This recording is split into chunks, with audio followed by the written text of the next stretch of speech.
The Fred Minnick Show is brought to you by the San Francisco World Spirits Competition. Visit sfspiritscomp.com for more information on our Double Gold and Best in Show winners. That's sfspiritscomp.com. And welcome back to the Fred Minnick Show. This is episode 2. We got a cool interview coming up with a southern rapper named Jelly Roll. Watch out, because it's going to get dirty up in here. But listen, I've got to tell you something. After one episode, I've already screwed up. As you may recall, before the interview with Lindsay L., I said that I had a pretty cool piece of trivia for you, and I asked you to answer on social media, and many of you did. Thank you very much for that. But I said that I would give the answer after the interview. Well, guess who didn't give the answer after the interview? Me, this guy. Good job. Good job, guy. Good job. You're a screw-up. Yes, I know. I screwed up. But listen, I do have some rationale, some reasoning as to what happened here. We did catch it in production right before we were uploading it to Omni, which is our podcast distributor system. And I reached out to my producer, Pamela Furr, and she was basically on her way to the hospital. She had this crazy virus, had a big-time fever, and wasn't able to sit down and, and to add in the answer to the trivia. I tried to do it, and I got a text while I was in the middle of it from Pamela. She was like, do not screw up my beautiful piece of work. And so I decided to go ahead and take it on the chin for episode 1. I did screw up. I did not include the answer at the end of the interview. And the answer, by the way, is President William Howard Taft. President Taft, when he takes office, he basically spends a good chunk of it studying bourbon. And the reason why is because bourbon was getting copied a lot by rectifiers, and they were slapping the term bourbon on a lot of liquors that were not actually bourbon. And so what would happen is Congress was getting hit up by distillers, and the Department of Agriculture was getting hit up, and the courts were getting all kinds of lawsuits over libel, over what was bourbon. And so President Taft decided to put an end to a lot of these things, and he gave bourbon its very first federal definition. It basically really kind of, the new charred oak barrel is what makes bourbon, so unique. But President Taft is the reason why we have a federal definition, and for that reason, he's in the Kentucky Bourbon Hall of Fame. Now, with that said, this is a whiskey and music podcast, so I'd like to share some little music history of President Taft. He was a big fan of Italian opera, so how about that? And he actually had one of the new record players in the White House, and he was playing Italian opera throughout. So I thought that was pretty cool. But episode 1, other than that little snafu. Good job, bud. Good job. Yeah, I know. But listen, episode 1 really was a huge hit, and I got all kinds of incredible feedback. So many nice things that people said to me. I'm just going to go to my Instagram here, where people were commenting freely, like Juliana Valencia, who, by the way, is a reporter in the Washington, D.C. area. She said she subscribed. Thank you very much. And congratulations. It's already climbing the charts. How can it not? You're talking bourbon and music. That's right. There's kind of like you have, music charts. There's iTunes charts. There's charts that you can track how well a podcast is doing. And there's a site called Chartable that basically spends a lot of time collecting data on podcasts. And we cracked into the iTunes Art Top 200 and the iTunes Food category. We peaked at number 26. And if you would have told me that we were going to be in the top 50 at all, I would have been floored. I'd have been amazed. But to peak at 26 is amazing after one episode. But of course, I think it's all because of Lindsay L. Lindsay's such a fantastic person. She was a great first guest. I hope you've kept her in your playlist and you're playing her often. And I'll tell you that Dramhound, he writes to me on Instagram as well. And if you're not following me on Instagram, go there and follow me. It's just Fred Minnick. Just search my name. I'm the blue checkmark guy. But Dramhound says, excellent opener, perfect for my drive into this morning. And it's Taft, correct. He did nail that one. President Taft was the president who gave bourbon its first definition. But I thought Lindsay was such a great first guest for me, and she kind of set the stage. And this next guest is so much different. Jelly Roll, well, let's just say that he has a different vocabulary than Lindsay did. I'm going to tell you more about him, but first, here's a word from our sponsors. At Michter's Distillery, our passion is making the finest bourbon, rye, and American whiskey possible. When you only produce very small batch and single barrel whiskey as we do, each and every barrel has to be perfect. No detail is too small for our production team. From careful attention to the 18-month or more air-dried wood used in the construction of our barrels, to entering our distillate into the barrel at the costlier lower barrel entry proof of 103 so that it's smoother, to heat cycling our barrel houses, to our signature filtration protocol, we spare no expense in pursuing our goal of making the greatest American whiskey. And no Michter's gets bottled until our master distiller Dan McKee and our master of maturation Andrea Wilson say it's just right. Michter's Fort Nelson Distillery in downtown Louisville, Kentucky is open for tours and tastings. Book your visit on our website and stop by the bar at Fort Nelson for a world-class cocktail. For more information, follow us on social media at Michter's Whiskey, go to Michters.com, or visit your favorite bartender. Michter's Distillery. It's all about the whiskey. Jelly Roll's real name is Jason DeFord. He obviously, his stage name or his artist name is Jelly Roll. Basically, he's an American rapper who gets put in the category of country rap, country hip-hop, southern rapper. But really, I look at him as someone who's really hard. What I mean by hard is like you can feel like the power of his lyrics and the tone, and it feels like he actually feels the things he's saying. Very similar to like how I felt about Eminem when he first came out. And I love rap. I think I've kind of fallen away from it in the last decade. But when my roots as a child, I listened to a lot of Eazy-E and Run DMC, all throughout college. Tupac and Biggie were basically in my headphones constantly. But for a lot of people, Jelly Roll is up there as kind of like one of these rappers you can't live without. I mean, he's done stuff with like Tech Nine. Tech Nine is, to me, he's one of the top tier rappers that are out there, and he's doing work with them. And so Jelly Roll is big, both literally and figuratively when it comes to music. Now, I interviewed Jelly Roll in my trailer at the Louder Than Life Festival. Now, it's another Danny Wimmer Presents festival. This year, Metallica is booked for 2 nights, so make sure you're checking that out. You can go to louderthanlife.com to learn more about it. But Jelly Roll he brings a lot of profanity here. So if you're someone who is easily offended, if the F-bomb bothers you, if someone calling out genitalia on it very easily offends you, then you need to stop listening right now, because this is a very racy conversation. We actually talk a lot about some heavy things. And more than once, Jelly Roll said he was going to kiss me and he wanted to do drugs with me. And apparently he even offered me drugs on the set, but I didn't pick it up. But Jessica told me after listening to it, she's like, yeah, I think he just offered you some gummies. So that is interesting. But again, if you get offended easily, you need to stop here and go listen to something else, because this is a racy interview. And for whatever you do not listen to this interview with your children in the car.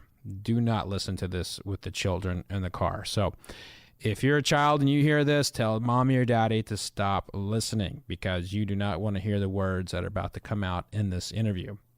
So I hope you enjoy the Jelly Roll interview. But first, my hint for my trivia question is, what major whiskey distillery hired someone to follow a famous musician around to make sure they always had whiskey? That answer coming up after the interview. And this time, I'm really going to do it. Yeah, right. You suck. That guy won't get off my back. So after the interview, Jelly Roll, we're going to have the answer.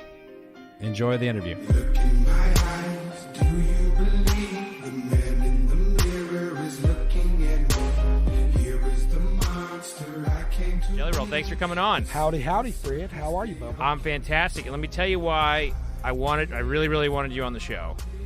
One, I know you are a deep guy. Like, you're a thinker. Right. I know that about you. and 2, on your Instagram handle, you say you're an alcoholic. I am an active alcoholic and recovery drug addict. People say it's such a contradiction. I was like, no, I'm off the hard stuff. I just drink now. I'm a normal human. I just do it a lot. So I'm a really big proponent of drinking responsibly. Like, by drinking responsibly, basically, we don't drink out of the bottle, pass out every night, that kind of thing. Yeah. And we don't drive drunk, that sort of thing. The important stuff. Yeah. Everything else is open season. I agree. think Like we're a the same tasting guy. and like having a good time with your fellas and what have you. And and I wanted, one of the things that I think that can help us get there is like if we are tasting what we like versus just drinking. Agreed. And so I want to take you down a journey. I want to take you down a path, and I want to give you what I think is the best whiskey that I have up there on my shelf for your palate. Oh, yes. Dude, first of all, let me tell you something. You don't have to talk me into drinking. I'm with you. I would love to sip some bourbon with you. I was just giving the disclaimer, y'all, that I've drank a little tequila today for my show. So I love that Fred is going to assure me a hangover tomorrow by switching me to bourbon now. And I'll now be drinking bourbon the rest of the night. So if my drunk ass is knocking on your Airstream later, it just flips you off and then says, I love you, Fred. It's your fault. But I'm being responsible. I have a driver. I take full responsibility. And I like that. You're already thinking ahead. I'm thinking ahead, dude. Yeah, I love it. So this path really begins like with what our first drink was. What was your first drink? Dude, E&J. Oh, brandy. Wow. Yes. I drank the hurt you stuff first. It was cheap, and it was across the street from the liquor store of the apartments we were drinking out of. And Erkin Jerk brandy. I call it Erkin Jerk. I'm sure it's not the real name for E&J, but to this day I call it Erkin Jerk. And you were just like in a paper bag? Were you drinking it straight out of a paper bag? Yeah, it was a paper. They brought the bottle. They get the big bottle. You don't get the big bottle for $8.99 back then. Yeah. The big bottle. I can't believe I was doing that to my liver at 15 years old or 14 or whatever I was. That is really young to be doing that. Yeah, totally. For all intensive recording purposes, I was 21. Yeah. But I was a young man, and I just started, got into it.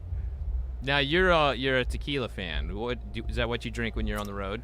Per the cardiologist, I'm a bourbon guy. Okay. But per the, I'm fat. So my cardiologist said I had to pick a struggle. I can't be an alcoholic and fat and drink a lot of bourbon. So I needed to switch to something healthier, and he suggested tequila. And when the heart doctor says, if you're going to drink tequila, you drink tequila. But I'm a bourbon guy at Spirit, man. I like that. I don't want to give away your counter, but I walked right in and seen the Bookers. Yeah. And was like, well, hello. Yeah. We have real bourbon here, y'all. This is not a Jack Daniels party. We are drinking real bourbon. And we do have some Jack Daniels, but it's like a barrel that I would actually pick, and I think you would like it. Like a single barrel? Yeah, single barrel yes. I picked. Yeah, straight out of the barrel. No. I'm from Tennessee, so Lynchburg's right down the street. Oh, yeah? Did you know Lynchburg, Tennessee is a dry county? Yeah. It's weird. Yeah, there's a lot of weird... Is it like that in Kentucky? Do you know? Yeah, there's a lot of dry counties here. In fact... is that where all the bourbon's made? Like I took Bourbon Trail once, but I was too drunk to remember much about it. So bourbon is made throughout the country. It just has to be made in the United States. And but it's mostly made in Kentucky. And there's a lot of counties that, historically were, bourbon areas. Like Bourbon County was dry for a long time. Right. And they're just like repealing a lot of those laws. I mean, we're still fighting 1935 battles in legislation here. Like people come and protest alcohol using Baptist quotes. Wow, and they'll get you in the door. It's crazy. I mean, what do you think? You know what Jesus' first recorded miracle was? Making wine. That was his first. I love it. I want to kiss you right now, even though you have a beard. I normally have a policy I don't kiss guys with beard, but you could get it. And literally his first recorded miracle was turning water into wine. Yeah. It's like I think Jesus was onto something, y'all. I think you're right. Do you think he didn't raise nobody from the dead? No. He didn't heal leprosy. He didn't do nothing special. I mean, the first time his mom was like, yo, you got the gift, put it on the line, dude. He was like, all right, cool. It's not my time, but I got you. What do you think? Do you think he could have made bourbon? We're talking about Jesus here, Bubba. Jesus could have turned that water into bourbon. We don't know if it got lost in interpretation. It might have been. It might have been. You know what I'm saying? Like, we don't really know. You're right about that. He could have made bourbon instead of wine. I know he made the party favor. Let's just be honest. What he didn't make was, protein. At that moment, he wasn't like, you know what? grade A Wagyu coming your way for this party. You know what I'm saying? His mother didn't come to him about that. She came to him like, yo, turn this into wine. So you're obviously a man who's very grounded and understands, like, you know, the Southern culture and the connection to religion. Do you think sometimes, like, the South takes that too far? No, dude, it's like anything in life, right? There's, you know, inevitably there'll be a couple of metalheads out here tonight that'll go too far, right? Yeah. And for whatever reason, that'll paint the picture for this whole festival to some people. Like, yeah, but it's that guy. It's a whole bunch of that guys. But it was really just the one dude that couldn't fucking do ecstasy. Yeah. Right? You know what I mean? Does that make sense? Yeah. So it's like, I think Christianity's the same way. Like, being in the South, we see more of it. Right. So we look at it like, oh, you know, but like when you travel abroad, like they just judge us all based on the stigmatism of the South by the few. It's always the few that end up having to publicly, quote unquote, you can't see me doing this, y'all, quote unquote, represent the many. Right. And it's like, if you really met the many, you'd understand that we don't really represent the few. Yeah. You know what I mean? Like, I think there's more dudes down here that believe Jesus would drive a Harley than people that believe you're going to hell if you don't believe in him. Yeah. You know what I mean? Like, there's more dudes that think Jesus would, you know, would literally be at this festival right now out there helping. Like, Jesus's heart would be the people that were out there dehydrating to find them water. Yeah. You know what I mean? That would be his heart. I don't know. That's my interpretation. You know what I mean? So it's like, I believe more people believe that than they believe that Jesus would be like, you're going to hell. You didn't say my name after you prayed. Yeah, I'm with you, but I'm also with you in the fact that we get kind of typecast. You know, the Southerners really do get kind of put in the basket of, like, you know. I've had a lot of media today, and this is the deepest talk I've had so far, for the record, and I love it. I just recently did a documentary with Chelsea Handler. Oh, yeah. And it was about white privilege. And they came to the South, and I don't share Chelsea's political views, nor do I share the red state's views. I'm a anti-establishment guy. I guess if I had to be labeled something, I'm a libertarian. Yeah. I don't know I'm learning this. I didn't know that was my thoughts until I started talking to a lot of fucking political people, which is weird to me. It's happening It's always in my difficult talking to political people. life. Yeah, they're crazy. They're not genuine people. So No. when they ask me what I think about the government, I'm like, I think fuck it. Excuse my language. Am I allowed to cuss on this thing? Oh, fuck yeah. Yeah, so I'm like, I think fuck it. You know what I mean? So, and then they realize, oh, you're a libertarian. This is what they call me. I've yet to study this. But, you know, I'm just kind of against the whole thing. But when she came down there, my whole goal was to show her that the South is not full of white, racist, gun-toting bigots that are Bible-thumping, everybody's going to hell Christians that, you know, it's Trump or nothing, or whoever our president is right now. I think that's him. I don't know. I don't keep up with it, nor do I give a fuck. You know what I mean? What I know for sure is the president has done nothing for me. Not this one, the last one, the one before that, or 10 before that. Personally, the community I'm from. You know what I mean? So, you feel more tied to, like, local politics and state politics. yeah, man. I believe in community. You know what I mean? Like, Yeah. let us, you know, everybody. If you get away from the government, what are you gonna do about the police? Well, I think we need them. You know, but I think you let the community come together, and it turns into a real peace officer. And by default, the guy who's policing the community looks like and represents that community. And I think you'd cut a lot of bullshit in half. I don't know. I'm not a politician. It's not my thing. But it's just, it goes back to me. The whole theme was when I talked to Chelsea about this, it was just me being like, I just want you to know I'm not an educated man, but I'm not a stupid man. Mm-hmm. And I know a lot of people that went to school that aren't educated. And I know a lot of stupid people that are smarter than most of the educated people Right. I know. You know, so. Yeah, we're living in a little bit of an upside down world right now. Right. You know, and the community factor doesn't weigh in at all, it feels like, with what's going on in social media, or, you know, Yeah, people go it's crazy. weird. It is It's weird. just, the whole shit is fucked up. I don't understand it at all. And I love that we're louder than life, because music represents the masses. They see it because they show up like arenas of people to watch it and share in this moment together. And I bet if I asked a political question out there, the crowd would then realize, oh, we don't have that in common. But Yeah. they wouldn't know that if you don't ask the question, because the bottom line is what they have in common is this. And it's a lot more than what they don't have in common. My father was a liberal man. His brother was a conservative man. And they never talked about it, never argued once in their life. When I asked my father, especially recently, and how crazy it's getting, I said, how did y'all figure that out? He said, well, we just decided earlier that we agree on 9,999 things. Why would we sit and argue about the one thing we don't? Wow. I kind of wish that we could apply that across our society right now. It'd be a game. They should elect us, Fred. Yeah. You and I should, I don't know what we're running for or what party, but the fucking party, we're announcing our candidacy right now. That's right. I'm going to go ahead and name the party. It's the whiskey drinking party. Yes. And I'm in. That's something else that brings people together. So I think let's get to that. Let me start nailing down your profile. Yes. You told me what your first drink was. What's your favorite food? Well, it depends. I'm a bottle of tequila in, so at this point I'd probably eat anything but sweaty vagina. But and if it was my wife's, fuck it, bring that sweaty thing here, girl. But I think that if I had to pick a favorite food, I don't know, you got me stuffed. I'm trying to be a different human. The fat jelly, which I'm still fat as fuck, would say Italian. Italian food? But I'm not a red wine guy, Okay. obviously. But, So my dad just always took me for pasta and shit when I was young. So I was like, yeah, I'm fucking, I'm a fat dude. I love bread and pasta. All right, so let's nail down the Italian. Is it are you looking at something like really cheesy, or do you like the pastas? Is it the tomato sauce? What is it about Italian that's really However getting we you can going? do it all. Yeah. I'm just a guy. You know what I mean? I'm an Alfredo guy. Stack the pasta up. Give me some good cheese, some good bread. Listen, Bubba, let's be honest, okay? I'm 400 pounds. You didn't get here by being picky about what you eat. You know what I'm saying? You didn't get to this point by having a taste bud. It's like I used to tell people, my drug of choice is more. Same thing with food. You know what I'm saying? All right, I respect that. When people go, what's your favorite party thing? What you got? So let's do this. Let's look at let's narrow it down to the sweets. We all have a favorite sweet. Cookie. You like cookies? Love cookies. My Chocolate chip? cookie dealer, yes. Chocolate chips are great. Anything with peanut butter in it. I ate an Oreo like this. My cookie dealer place does this thing where they stuff an Oreo in their own specific cookie. Oh, dude, listen. It makes me want to kick my camera guy right now. So, And I say that because he's right in front last of me. question. Do you like coconut? It depends. Coconut's an acquired taste. If Okay. I'm hungover, coconut water with the pineapple, Mm-hmm. I can fuck with. A little coconut cake whenever, I'm like I said, I'm fat, dude.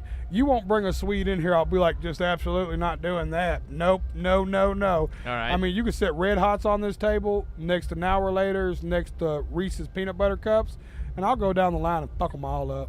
So there's a whiskey on that table that I think is perfect for your flavor profile, but it's got a prominent coconut note in there that's like the powdered sugar coconut. Ooh. Yeah. And so it'd be kind of leaning toward that coconut cream pie. So I can't explain how crazy this interview is to me, y'all. I just, listen, I want to paint a picture for the listeners for a second. There's a tent outside of here, and in that tent is like 50 media people, and it's pretty crazy. It's just like a shit show, kind of. It's like a little circus mob, but it's fun. And then there is an Airstream sitting outside of there that I thought was surely like the green room for the people that are important here or something. And I pull up and there's this guy sitting here with a cabinet. I mean, an entire Airstream full of different. I'm looking at Stag, a Stoneham, or a Book. Am I allowed to say this? yeah, I'm whatever looking you at want. a Booker's, a Kentucky, a Barrell Bourbon. There's a Bell Mead Bourbon, which is a Tennessee bourbon for Yeah. the record. I'd like to point that out. We Yeah. drink that all the time. Only thing I haven't seen yet is Blanton's.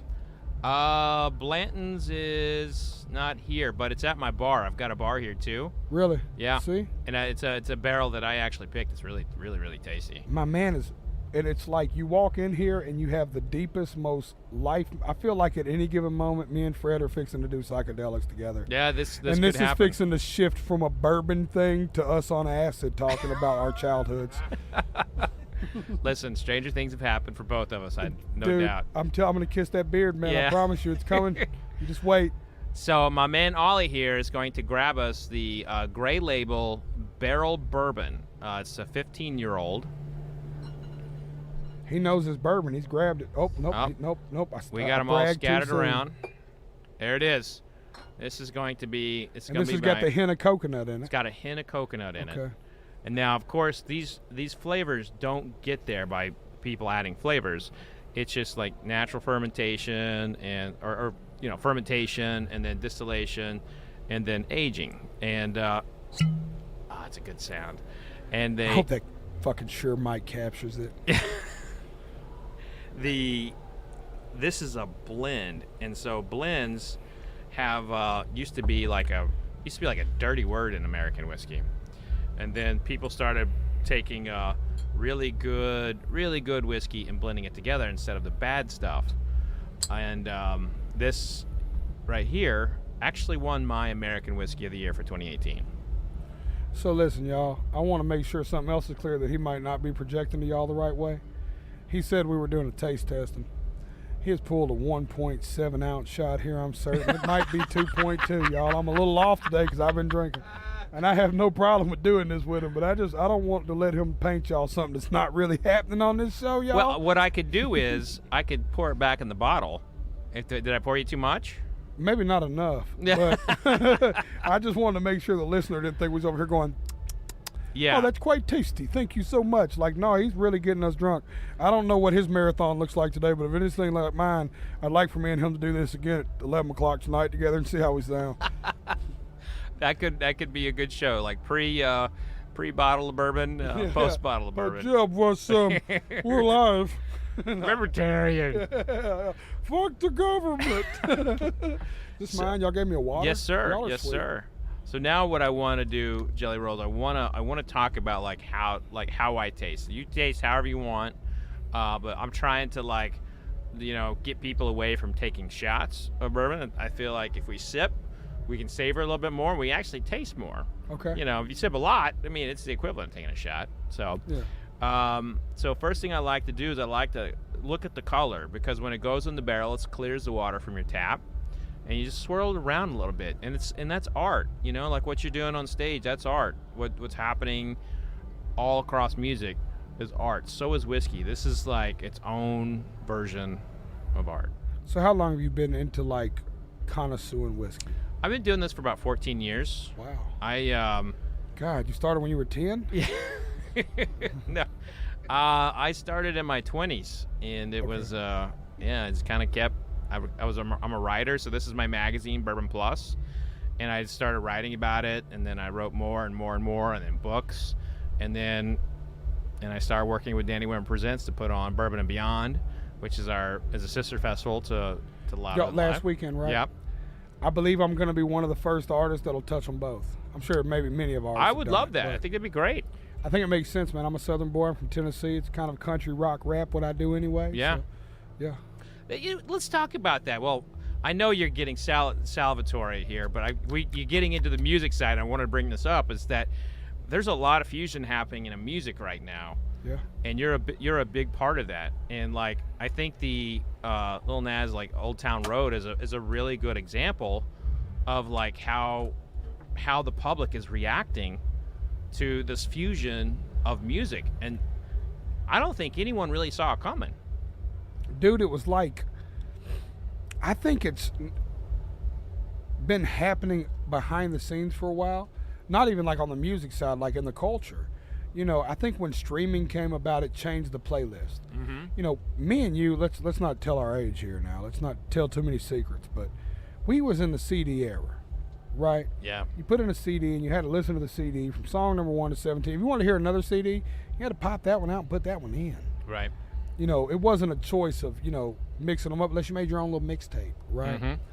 And I feel like now it's unlimited mixtape space. So it's it's not rare for me to go into my daughter's room and her be listening to Guns N' Roses, Sweet Child of Mine, mm-hmm. and then literally, she's 11, and then literally go downstairs and I'll fiddle around and come back up and the kid is listening to Old Town Road. Wow.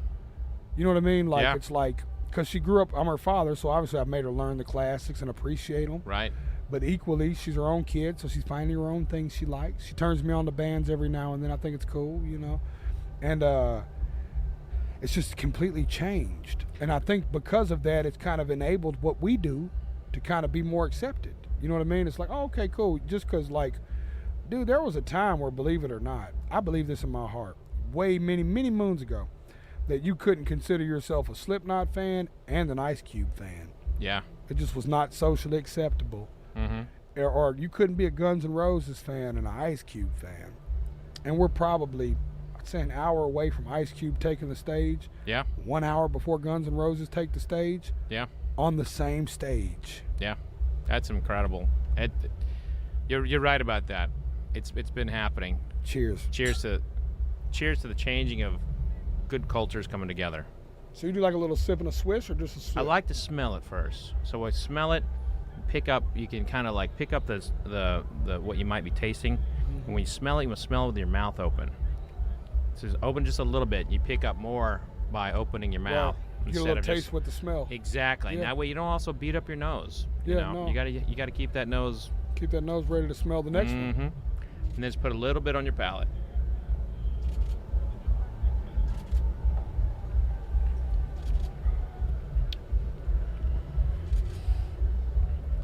Well, it smelled like a bad decision, and it tasted like sweet child of mine.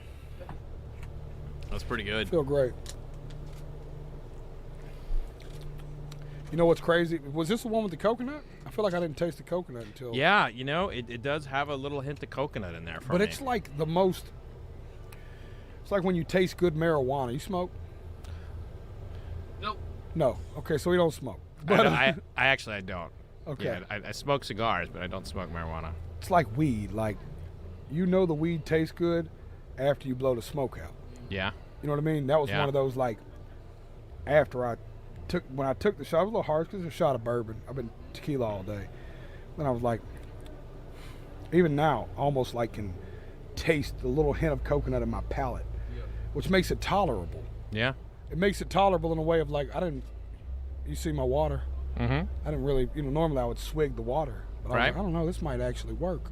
So let me tell you the proof on this. This is 105 proof. All right. So it's packing a little heat. We're dancing in dangerous waters. Cheers to that.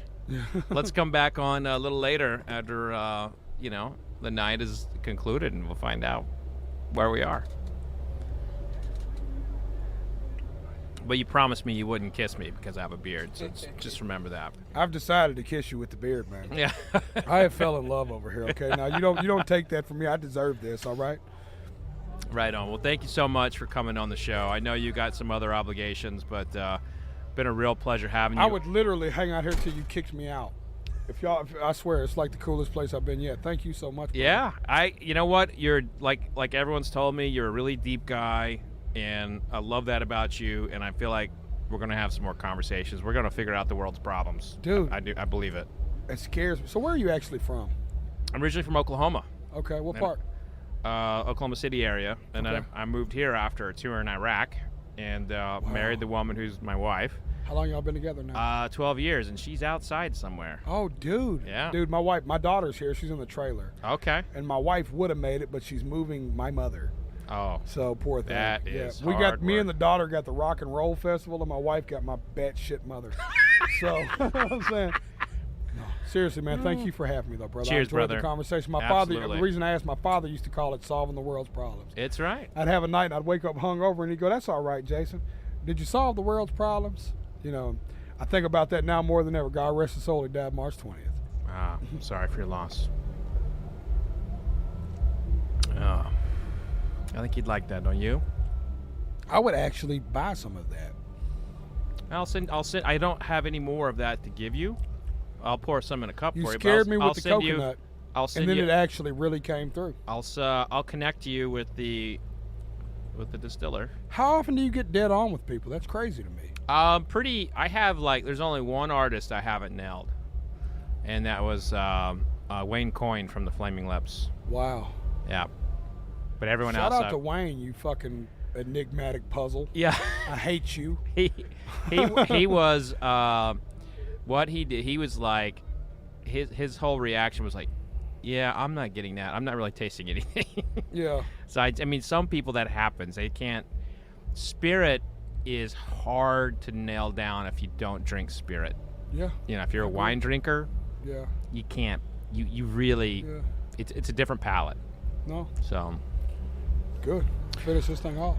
let's finish it off, and that will conclude this episode of the Fred Minnick Show, brought to you by the San Francisco World Spirits Competition. Thanks again to my new best friend, Jelly Roll. I love you, Fred. You can Come find kiss that him. beard. You can I'm find coming him for the beard, Fred. all over the place. Instagram, Spotify. This guy's everywhere. Cheers, brother. Thank you, brother. Cheers. Won't you pray for me? Live in the darkness. I'm in love with the heartless. Oh yes, I am. I still live in the darkness. I take it away. I'm in love with the heartless. I do all I can. I feel like it's all I know. Baby, I can't let go. This monster I can't control. I hope the Lord saves my soul. Come and save me, Lord. I know I need. If anybody listened to that interview with their children in the car, you cannot blame me because I warned you at the top, and I also put it in the very beginning of the comment section of this podcast. So you can't blame me if you're getting in trouble right now for all the F-bombs and other dirty words that were said during that interview. Not my fault. I told you it was going to be dirty, but I hope you did enjoy it and you learned something about somebody who's been through a lot and has, been in a lot of very important circles. Jelly Roll's somebody to keep your eye on. I hope you go and listen to his music. If rap is not your thing, I still think you owe it to yourself to go listen to his songs and the lyrics, because he's somebody you listen to him and you can feel what he's saying. Go give Jelly Roll a listen. So the answer to the trivia question, see, I told you I was going to do it. Yeah, you got lucky. Well, the answer to the trivia question here is Angelo Lucchese was hired by the Brown-Forman Company to make sure Frank Sinatra always had Jack Daniels on himself.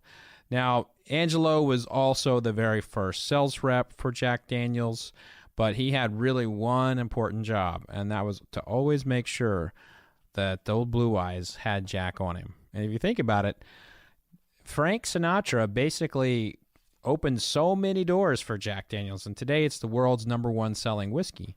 But I question whether or not it gets anywhere without Frank Sinatra. And today there's a Frank Sinatra collaboration, but it all begins with this guy, Angelo Lucchese, who passed away in 2013. Great man, by the way. It all begins with him making sure Frank has Jack Daniels. Of course, none of that matters if Frank Sinatra doesn't like Jack Daniels, but he does, and musicians since then have consumed so much Jack. You can see pictures of Jimmy Page drinking it. Slash is holding it constantly on stage. And, of course, just pick any country music singer, and they'll be drinking it on the stage as well. So Jack Daniels is synonymous with music, and this podcast tries to combine music and whiskey. But that will do it for this week. I hope you enjoyed the interview with Jelly Roll and had a good time with the trivia and just in general. I'm loving this. Make sure you're following me. Sign up for my free drinks newsletter at fredminnick.com. Check out my YouTube, Instagram, Twitter, Facebook. Just search my name, Fred Minnick, and that's Minnick. I've got a whole lot of cool things coming up, and I can't wait to share them with you. Next week's episode is Claire Dunn. Claire is another country music singer who's got a lot of soul to her, and we actually connected on a very high level over something we were both very passionate about, the FFA. That may ring a bell to you. That's the Future Farmers of America. I was a proud member of that for a long time, and so was Claire. We kind of bonded.